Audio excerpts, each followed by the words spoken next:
The Kansas City Chiefs do what the Kansas City Chiefs always manage to do, for the most part, in the playoffs under the Patrick Mahomes and Andy Reid legacy. It's continuing to build. Travis Kelce's also in the mix. He tends to play good in the playoffs, in case anybody forgot. That guy can still play football.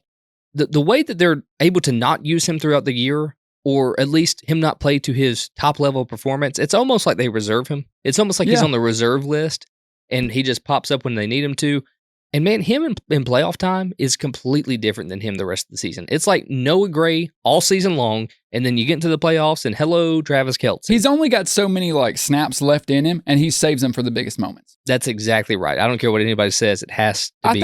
I think he would acknowledge that. So obviously, they beat the Texans 23-14. The Chiefs never managed to score really high points. That's just not who they are. They chew up the clock. They make you wish you were never there. They win ball games. Yeah. And they win football games. And then they send you packing. So did this performance, did it worry you, or are you happy with it?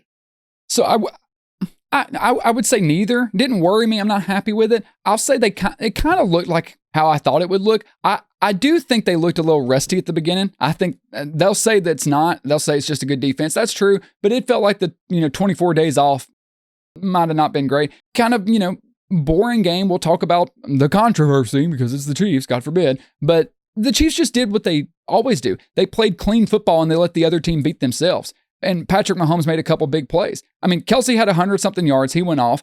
Patrick Mahomes gets hit, is falling forward, literally horizontal to the ground, and throws a dart to Travis Kelce for a touchdown. And we don't even react. Like the commentators are like, touchdown.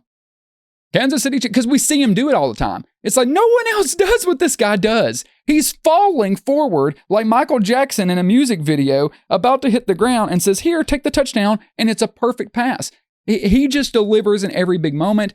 On the other side, the Chiefs defense came to play. Karlaftis had himself a day. Chris Jones, with the playoffs are here. These guys know how to win. I think they had 8 sacks. They completely wrecked CJ Stroud. They just don't make mistakes, and they win all of the important moments. And the Houston special teams made mistakes. D'Amico Ryans made mistakes. They were outcoached. They were outplayed. And yeah, they gave a good effort, but this was just a typical Chiefs performance. This is kind of what I expected going into the game. Yeah, I wish they would have looked amazing and put up 40, but I didn't expect that to happen. Yeah, and we both even said it because we were at the game where Tank Dell got injured this year, and that was a huge part of their offense. And without him, it really showed their weak links all over. And like you said, it was a complete outcoaching. It couldn't have been any more obvious. The Chiefs know how to control clock. They know how to win football games. And the Texans are the new kids on the block. And the Chiefs are just that bully. Now, I know this makes you hot. And I'm going to say my piece about it before you get to say yours. That's probably best. Because if you don't go now, you probably won't get a chance. That probably not. The segment will be over. The referee. And it gets highlighted in the Chiefs game more so than any other football game. Okay, so you acknowledge that at least. Well, the conversation gets highlighted. But this is a huge problem throughout the league. And the point I brought up to you, and you initially got angry, which I know you'll say your piece about it, but there were some calls. I didn't get angry with you. No, just at the subject. There were some calls that were blatantly missed or called based off of a non-call. And the one that's highlighted the most, I believe, in this game is when Patrick Mahomes is sliding down and the two guys pretty much collide into each other, the two defenders. They don't even hit Patrick, and they call a roughing the passer. Or roughing the quarterback, however they want to phrase that, since he was a running quarterback at the time. The problem is, and this is league-wide, this is not a Chiefs problem, so I'm with you on that. Like, let's leave the Chiefs out of it.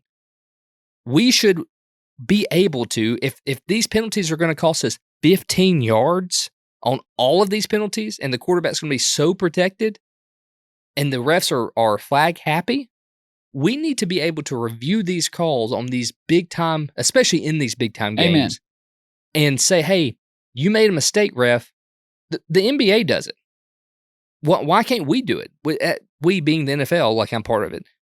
Why can't the NFL do it? There is no reason they couldn't. They absolutely could do it. They do it at times. They do what they call expedited reviews on certain plays. And the NFL already, they have quick football games. It's not like college football. The halftimes are short, the plays are fast. Like, the NFL is not like a super long event. They could have time to review these big time penalties. And one of the two things need to happen. They need to not call every one of them and let them play football, or they need to be able to review those big calls. Because here's the problem, and this is my point, and I'll kick it to you. These penalties, where it may not have mattered as much like in this particular game, because the Chiefs would have won no matter what. This was just kind of icing on the cake for them. There's games where it does matter, and games are decided sometimes on these penalties. And that's where it's such a game-altering event that if it's going to be that serious and that many yards, like the yardage, by the way, like even a holding is like a 10-yard penalty. And it's like, Yeah, I know. What are we doing?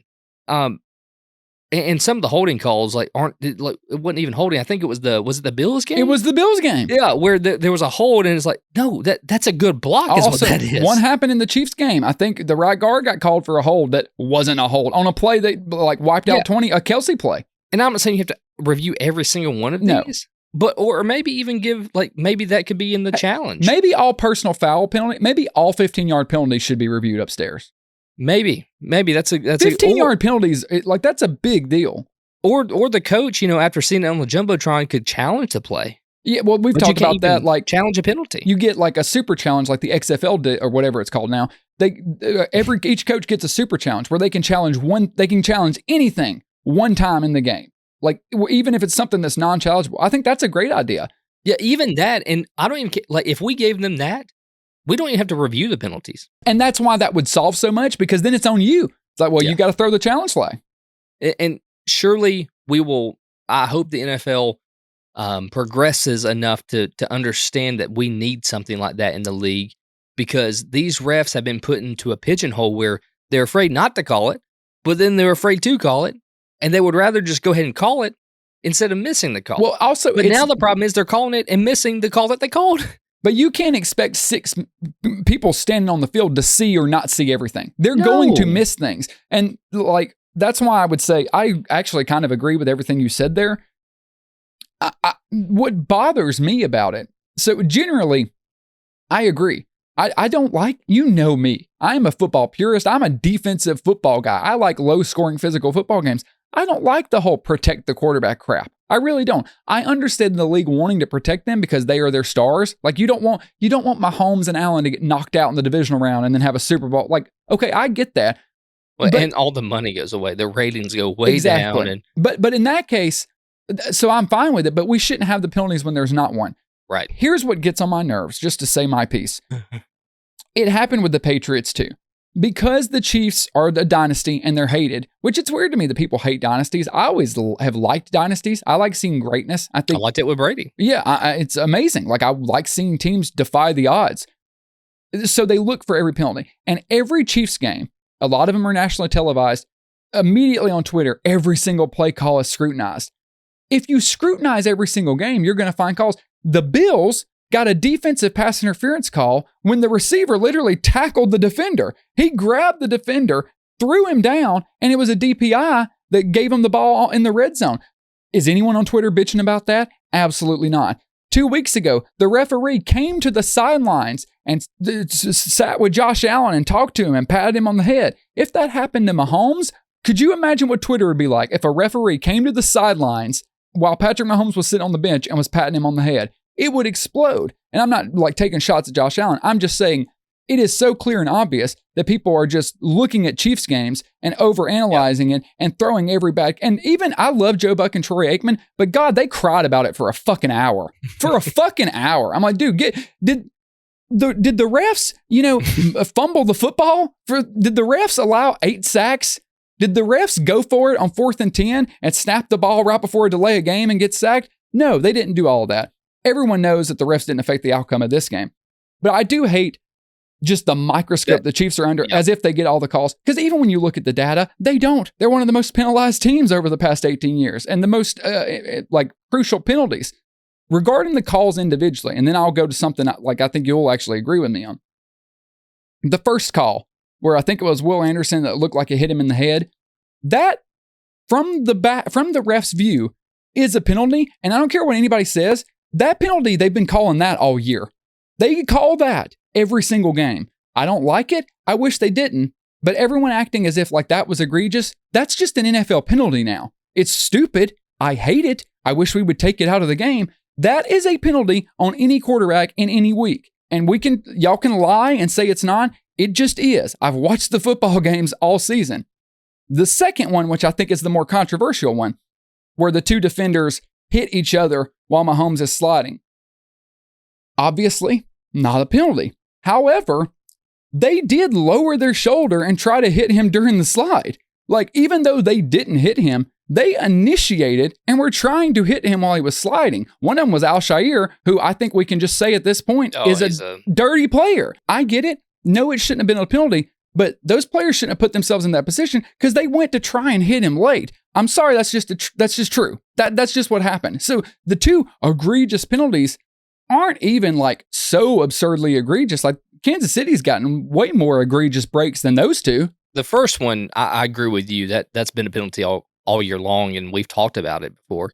But the second one, the problem is, it's like, what do you expect these guys to do? I agree. I agree completely. But we're talking about 300-pound guys running full force, and the quarterback just decides to, bloop, just instantly, like, just go down. And Mahomes is really good about waiting on that.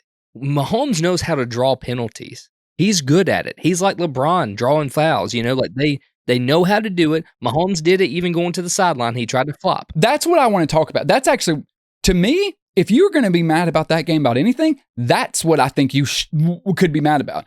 I don't like that Patrick did that. I genuinely dislike it. Your boy, he flops a lot. I don't like flopping. However, I can't really blame the competitors for trying to find an edge. It's like angle shooting in poker, where you pretend you're going to throw your chips in, but you don't. It's considered dirty. A lot of tournaments consider it illegal, but a lot of places don't. It's like, it's not illegal, but it's like a gentleman's agreement. In a sport, at the highest level, they're going to find any odds they can. You can't, even though, and hey, trust me, I'm a Chiefs fan. I hated that Mahomes did that. I strongly, strongly disliked that.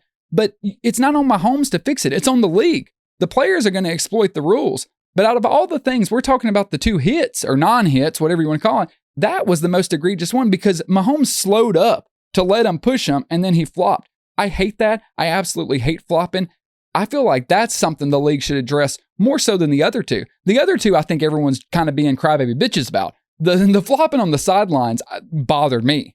The first penalty, I agree with you. The second one, this is my problem with it, and then we can wrap this up. No, it's a good discussion to have. It's a bang-bang play. I understand that the ref saw it. They saw shoulders lowered, and they called the penalty, right? What I don't like is if the refs saw a ball slip out of somebody's arms during a tackle, and they can't tell if the knees are down or not, but they called the fumble on the field. Right. Then they go back and review it. Yes. Do you see where I'm going with this? And there's no reason we shouldn't be able to review personal foul penalties. There is no reason. And there can be rules and stuff put in place. I'm like, we're not going to sit here and review every penalty, guys. Like, with that, I would stop watching the NFL if that happened. Of course. But there's not that many personal foul penalties in a game. No. Or like you said, have that super challenge or whatever you want to call it. There are easy ways to fix this problem. Yeah, there is. And so we're in agreement that there is a problem with the whole officiating. I actually don't think it's been as bad as it has been in years past, but I just get aggravated when people act like it just happens in the Chiefs games and Mahomes is the same. Guys, the league doesn't care what teams, they're like, oh, Kansas City's the money maker. Kansas City's been bad for 30 years. Kansas City's not a big market. It's just, we've been to Kansas City. It doesn't feel like New York City. It feels like Birmingham, just nicer and bigger. They don't care who makes the Super Bowl. The league makes money regardless. So the whole rigging, they love Mahomes. They do protect quarterbacks, and that's why we have these rules. But the Chiefs do not get preferential treatment. They're just put under a microscope. I'm with you, though. The fact that we can't review these penalties when they're like so blatantly not a penalty. Like the first one, I think you can argue. The second one, what are we doing? Why are we deciding games that way? But it's a difficult line to walk, but I feel like a multi-billion-dollar league should be able to figure it out.